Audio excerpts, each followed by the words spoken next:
இந்த பொண்ணு வேலைக்கு புதுசுன்றதால அவங்க தெரியாம எடுத்து காட்டிட்டாங்க. பட் நீங்க இந்த மாதிரி ஜுவல்ஸ் எல்லாம் பார்க்கிறதுக்கு பெர்மிஷன் கிடையாது என்று சொல்ல, இதை பார்த்து கொண்டிருந்த ரேவதிக்கு மிகவும் சந்தோஷமாக இருந்தாலும் மேலும் அந்த எரிந்து கொண்டிருக்கும் தீயில் எண்ணெய் ஊற்ற வேண்டும் என்பது போல் தோன்றியது.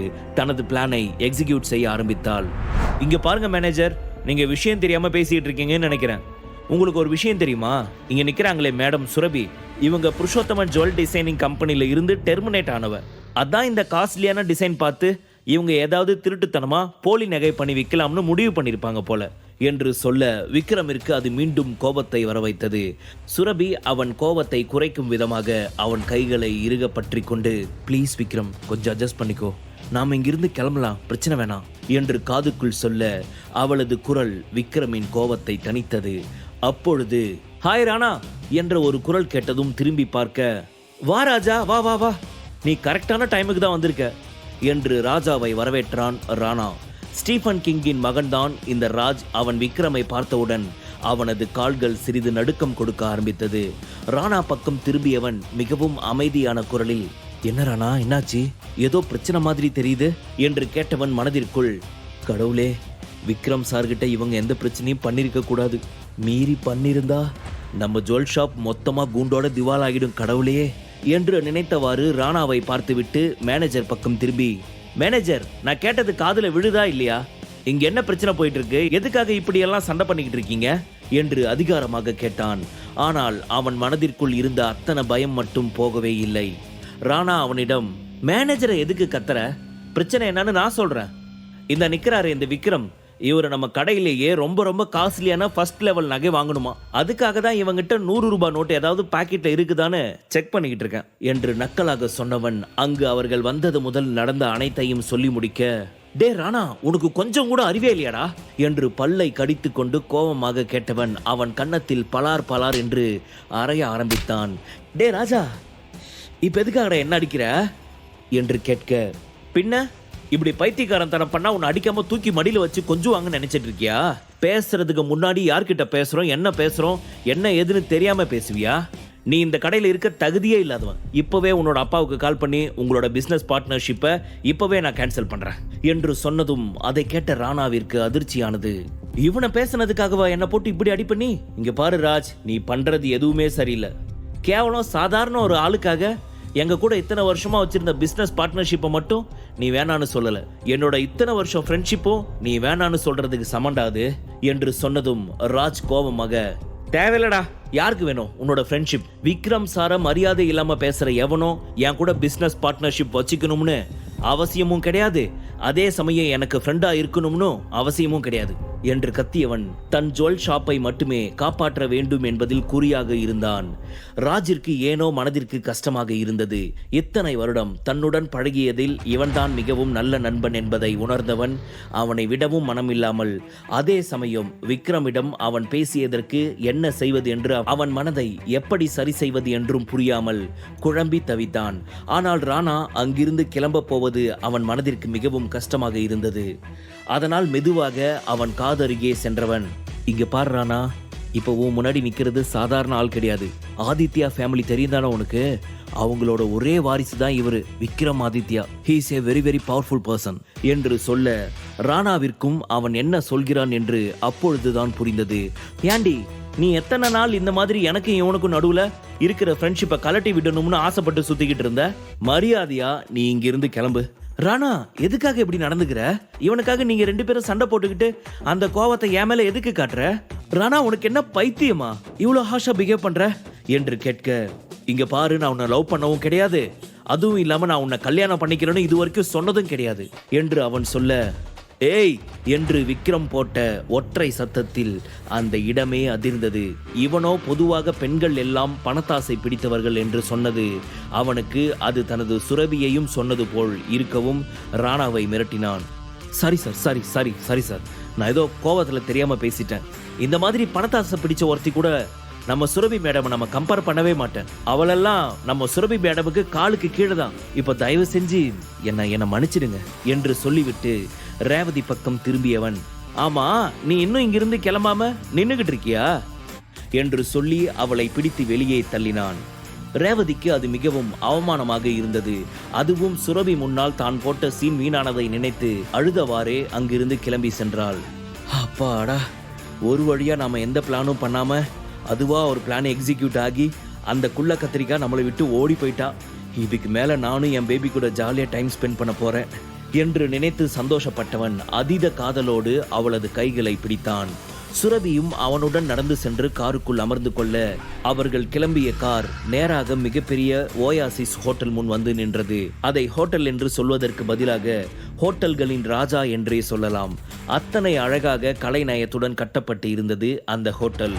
இப்பொழுது அதற்கு நிர்வாகியாக இருப்பது நந்தகுமார் தான்.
நிலை குலைய வைத்தது.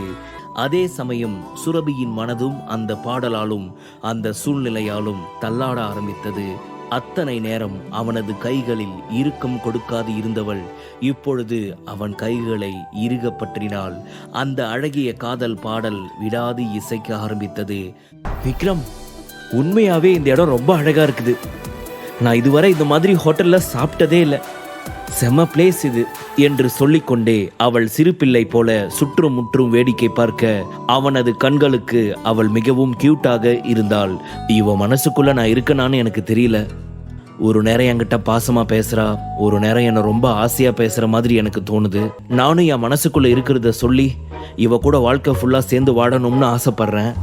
ஆனா எந்த ஒரு சமயத்திலையும் என்னோட பேபியை நான் விட்டுட்டு போகவே விட மாட்டேன். இது யார் நினைச்சாலும் தடுக்க முடியாத ஒரு விஷயம் என்று முடிவை எடுத்தவன், பேபி உனக்கு இந்த சாப்பாடு எல்லாமே பிடிச்சிருக்கா என்று கேட்க, நான் தான் இப்ப சொன்னல விக்ரம், நான் பேசினது உன் காதுல விழுந்துச்சா இல்லையா? எனக்கு இந்த இடம் ரொம்ப ரொம்ப பிடிச்சிருக்கு. எவ்வளவு அழகா இருக்கு தெரியுமா? ஆமா, எனக்கு ஒரு டவுட். நீ எப்படி அந்த 1 கோடி ரூபாய் நகையை வாங்கலாம்னு முடிவு பண்ண?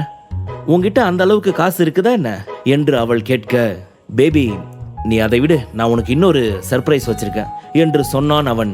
என்னது சர்ப்ரைஸா என்று அவள் கேட்க, ஆமா, நீ ஃபர்ஸ்ட் சாப்பிட்டு முடி, அதுக்கப்புறம் நான் என்ன சர்ப்ரைஸ்னு சொல்றேன் என்று விக்ரம் சொன்னான்.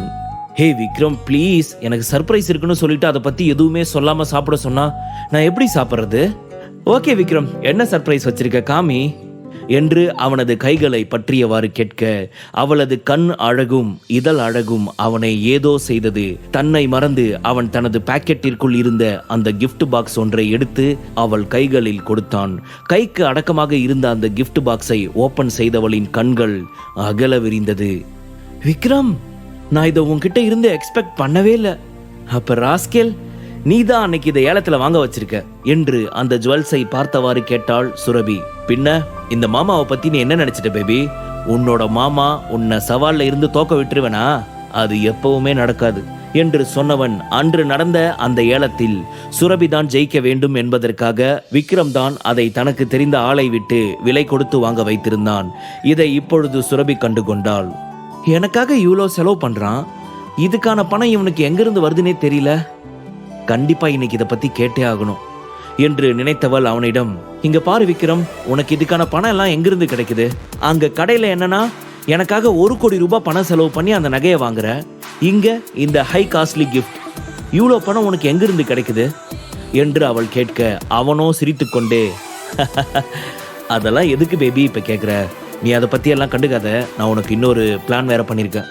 என்ன தெரியுமா, நீ எதுக்காக எங்கெங்கேயோ போய் வேலை தேடணும், நீ சொந்தமாவே பிசினஸ் பண்ணா என்ன, உனக்கு அதுக்கான டேலண்ட் இருக்கு தானே என்று அவன் சொல்ல, என்கிட்ட இருக்குது விக்ரம், ஆனா என்னால நீ நினைக்கிற மாதிரி எல்லாம் ஹை லெவலுக்கு வர முடியுமான்னு தெரியல, அதனால தேவையில்லாத ரிஸ்க் எல்லாம் எடுக்க வேணாமே என்று அவள் சிறிது தயக்கத்துடன் சொல்ல, பேபி நீ அதை பத்தி எல்லாம் ஒரி பண்ணிக்காத, உங்ககிட்ட நிறைய டேலண்ட் இருக்குது, நீ கண்டிப்பா ஒரு பிசினஸ் ஸ்டார்ட் பண்ணி நல்ல லெவலுக்கு வருவ, அதனால நான் உனக்கு ஒரு பிசினஸ் வச்சு தரலான்னு முடிவு பண்ணிட்டேன், நீ சொந்தமாவே ஒரு ஜுவல் டிசைனிங் கம்பெனி ஸ்டார்ட் பண்ணு என்று சொல்ல, இங்க பாரு விக்ரம், நீ தேவையில்லாம ரிஸ்க் எடுக்கிற, ஃபர்ஸ்ட் இதுக்கெல்லாம் பணம் உனக்கு எங்கிருந்து வருதுன்னு சொல்லு என்று அவள் சிறிது கோபமாக கேட்க, பேபி நீ அதை பத்தி எல்லாம் கவலைப்படாத, நீ மட்டும் ஓகேன்னு சொல்லு, உனக்காக பில்லியன் அமௌண்ட் நான் ஏற்பாடு பண்றேன், ஏன்னா உனக்காக அமௌண்ட் இன்வெஸ்ட் பண்றதுக்கு நான் ஒரு ஆளை பார்த்து வச்சிருக்கேன், அவர் என்னோட பெஸ்ட் ஃப்ரெண்ட், அவருக்கு ஆல்ரெடி இதை பத்தி எல்லாம் நான் பேசிட்டேன், உன்னோட டேலண்ட் பத்தி தெரிஞ்சுக்கிட்டு அவரும் பணம் கொடுக்கறன்னு ஒத்துக்கிட்டாரு, இதுக்கு மேல முடிவு என்னன்னு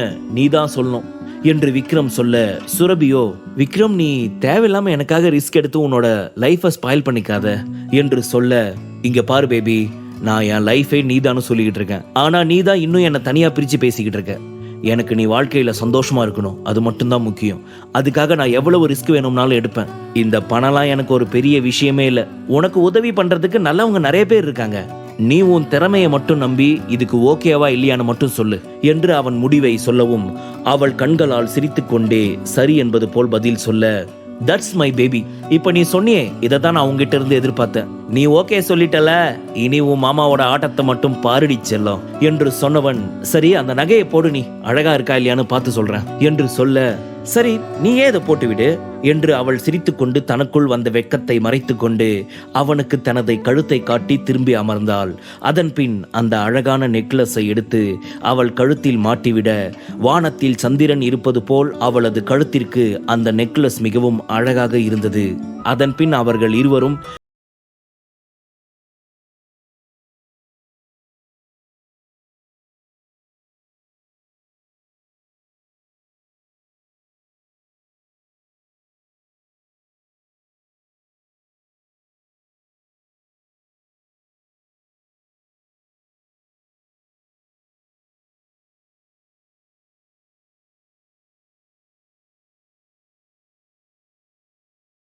ஷாப்பிங் போனது ஒரு தப்பா?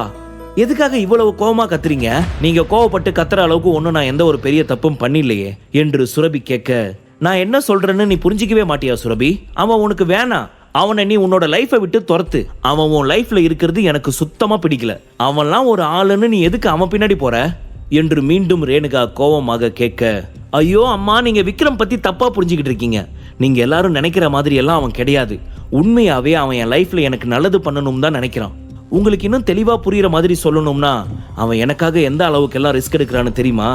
இப்ப கூட அவன் எனக்காக என்ன சொல்லியிருக்கானா, எனக்காக சொந்தமா ஒரு ஜுவல் டிசைனிங் கம்பெனி வச்சு தரதா சொல்லியிருக்கான். அதுக்காக அவனுக்கு தெரிஞ்ச ஒரு ஃப்ரெண்ட் கிட்ட பணம் கேட்டிருக்கான். ஆனா உங்க யாருக்குமே நான் இதை சொன்னா புரியவே புரியாது. எப்படியும் அவனை புரிஞ்சுக்காம தான் பேசுவீங்க என்று அவள் சொல்ல, அதை கேட்டு ரேணுகா விழுந்து விழுந்து சிரிக்க ஆரம்பித்தாள். அவளின் நக்கலான இந்த சிரிப்பு சுரபிக்கு கோபத்தை வர வைத்தது. கோபமாக அவள், அம்மா இப்ப எதுக்கு தேவையில்லாம பைத்திய மாதிரி சிரிச்சிட்டு இருக்கீங்க என்று கேட்க, பின்ன நீ சொல்றது கேட்டா எனக்கு சிரிக்க தான் தோணுது. நான் வேற என்ன பண்ண முடியும், நீயே சொல்லு. ஏன் சுரபி, நீ என்ன பைத்தியமா? அவனே ஒன்றும் இல்லாதவன், அவனுக்கு கோடிக்கணக்கில் பணம் கொடுக்கறதுக்கு ஒரு ஆள் ரெடியா நிற்கிறாங்களாம்.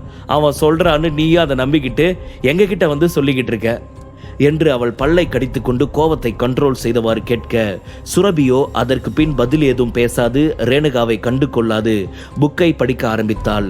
அப்பொழுது அந்த இடத்திற்கு வந்த ரேணுகாவின் அண்ணன் தாமோதரன் கோபமாக கத்த ஆரம்பித்தார். என்ன நினைச்சிட்டு இருக்கீங்க உங்களோட மனசுல? உண்மையாவே உங்களுக்கெல்லாம் கொஞ்சம் கூட ஈவு இறக்கமே இல்லை தானே என்று அவர் கத்த, ரேணுகாவிற்கு அவர் எதற்காக இப்படி கத்துகிறார் என்று புரியவில்லை.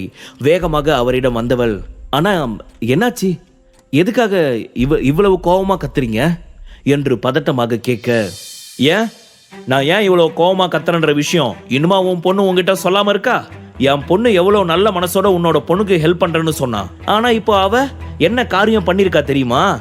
அவ பண்ண பைத்தியக்காரத்தனத்தால இப்ப என் பொண்ணு ஹாஸ்பிட்டல்ல உசுருக்கு போராடிட்டு இருக்கா என்று சொல்ல, அதை கேட்ட சுரபிக்கும் ரேணுகாவிற்கும் தூக்கி வாரி போட்டது. என்னது, ரேவதி உயிருக்கு போராடிட்டு ஹாஸ்பிட்டல் அட்மிட் ஆயிருக்காளா? என்னென்ன சொல்றீங்க என்று ரேணுகா கவலையுடன் அவர் கையை பிடித்தவாறு கேட்க, தாமோதரன் சி என் கையை விடு என்று கோபமாக அவளின் கையை உதறிவிட்டார். என் பொண்ணு உசுருக்கு மட்டும் ஏதாச்சும் ஒண்ணு ஆச்சு, உங்க யாரையும் நான் சும்மாவே விட மாட்டேன் என்று கத்த ஆரம்பித்தார் தாமோதரன். முழு கதையையும் கேட்டு மகிழ பாக்கெட் FM ஆப்பை டவுன்லோட் செய்யுங்கள். லிங்க் டிஸ்கிரிப்ஷனில் கொடுக்கப்பட்டுள்ளது.